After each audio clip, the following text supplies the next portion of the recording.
Bismillahirrahmanirrahim. Assalamualaikum warahmatullahi wabarakatuh. Alhamdulillahirabbil alamin. Wassalatu wassalamu ala asrofil anbiya'i wal mursalin sayyidina Muhammad wa ala alihi wa sahbihi ajma'in. Amma ba'du. Pertama-tama perkenalkan, nama saya Dewi Anggraini, NIM 120160.7, kelas 3C Akuntansi Syariah. Asal dari Kota Baru, Jalan Perdamaian. Baiklah, di sini saya akan menjelaskan sedikit materi dari pertemuan ketiga yang bertema peran pemasaran dalam Islam. Terdapat beberapa peran pemasaran dalam suatu bisnis maupun perusahaan. Ada 3 peran perusahaan maupun bisnis. Yang pertama itu dalam sektor bisnis, pemasaran sangat dibutuhkan untuk pengenalan produk berbagai perusahaan di bidang industri, pelayanan, pembangunan, perbankan. Yang kedua yaitu dalam sektor no profit, pemasaran kerap digunakan sebagai upaya promosi organisasi. Yang ketiga adalah sektor internasional, pemasaran kerap digunakan oleh perusahaan multinasional yang bertujuan mengingatkan pemasaran global. Setelah itu, apa yang dimaksud dengan harga yang adil? Harga yang adil itu maksudnya adalah dari harga-harga yang wajar ataupun adil. Tarif periodenya adalah harga yang diperoleh berdasarkan kekuatan penawaran, supply adapun permintaan. Setelah itu, yang keempat, bagaimana sistem pasar menurut Islam? Dalam Islam, mekanisme pasar yaitu penentuan, permintaan, dan penawaran haruslah terjadi secara sukarela. Yang kelima, sebutkan prinsip pasar dalam Islam dan jelaskan. Ada 4 prinsip pasar. Yang pertama yaitu ar-ridha. Semua transaksi yang dilakukan harus berlandaskan kerelaan.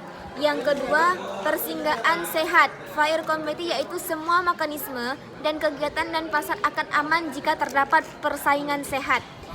Yang ketiga, kejujuran adalah pilar penting dalam Islam. Islam secara tegasnya melarang melakukan kebohongan. Jadi kejujuran itu sangat penting dalam sebuah pemasaran. Terus keterbukaan itu dalam keadilan, yaitu segala transaksi dan kegiatan dituntut untuk selalu benar dan pengungkapan kehendakan dan keadaan yang sesungguhnya. Jadi keterbukaan itu sangat dibutuhkan oleh sebuah pemasaran, karena keterbukaan itu akan menghasilkan pengungkapan kehendak dalam keadaan yang sesungguhnya, seperti itu. Terus yang keenam, jelaskan harga dan persaingan sempurna pada pasar Islam. Ada 2 persaingan sempurna pada pasar Islam. Yang pertama, yang dimaksud dengan harga adalah suatu nilai tukar dan sebuah produk atau jasa yang dinyatakan dalam suatu monitor. Yang kedua, dengan persaingan sempurna ada sebuah pasar yang dimana terdapat banyak pelaku usaha atau perusahaan yang sama atau bisa sebagai homogen. Yang ketujuh, jelaskan apa yang Anda ketahui tentang hisbah dan pengawasan pasar. Hisbah menurut Jakfar 2019, hisbah berasal dari bahasa Arab dengan akar kata hasabah yang memiliki variasi makna antara lain memperhitungkan, menaksirkan, mengkalkulasikan, memikirkan opini, pandangan, dan lain-lain. Terus yang ke-8, bacalah surah An-Nahl 90 dan jelaskan apa kandungan surah An-Nahl 90 dan apa hubungan dengan pemasaran. Dalam ayat ini Allah menegaskan untuk selalu berlaku adil dan berbuat kebaikan kepada sama-sama manusia. Tidak hanya lembaga hisbah, pengawasan pasar dapat dilakukan oleh semua orang sebagai sabda Rasulullah SAW tentang perintah untuk selalu berpikir adil dan mencegah kemungkaran. Terus yang 9, jelaskan mekanisme pasar pada masa A. Rasulullah SAW, B. Khulafaur Rasyidin, dan C. Bani Umayyah, D. Bani Abbasiyah. Jawabannya, mekanisme pasar pada masa Rasulullah SAW pada awal perkembangan Islam di Mekah. Rasulullah SAW dan masyarakat Muslim mendapatkan gangguan dan teror yang berat dari prioritas kali itu. Ketika masyarakat Muslim telah berhijrah ke Madinah, para Rasulullah SAW bergesah menjadi pengawas pasar al-muhatasabib. Pada masa Rasulullah tersebut, mekanisme pasar sangat dihargai dan kebajikan tentang penetapan harga apabila terjadi kenaikan harga di Madinah. Terus, masa Khulafaur Rasyidin adalah 4 khalifah, pemimpin agar Islam dipercaya untuk meneruskan kepemimpinan setelah Rasulullah SAW. Khalifah pertama yaitu Abu Bakar As-Siddiq. Tidak banyak diketahui kebijakan mengenai harga yang dibuat oleh Abu Bakar. Dan yang B, kemudian khilafahul kedua adalah Umar bin Khattab. Khilafahul kedua itu adalah Umar bin Khattab, yang mana selama 10 tahun kepemimpinannya Umar bin Khattab benar-benar menerapkan ekonomi syariah yang bersumber pada Al-Quran. Jadi Khulafaur Rasyidin itu benar-benar mengenai harga yang dibutuhkan oleh Bakar itu akan sebagai sangat-sangat menutup. Tapi di Khulafaur yang kedua itu sangat terbuka seperti itu.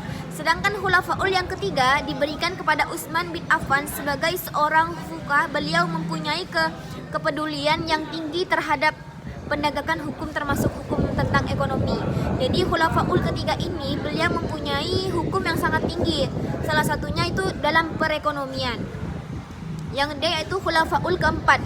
Khulafaul keempat itu Ali bin Abi Thalib. Pada masa pemerintahan Ali bin Abi Thalib, kaum muslim secara resmi Islam. Ketika mata uang masih diimpor, kaum muslim itu hanya mengontrol kualitas uang impor, akan tetapi setelah mampu mencetak uang sendiri, kaum muslimin secara langsungnya mengawal penawaran.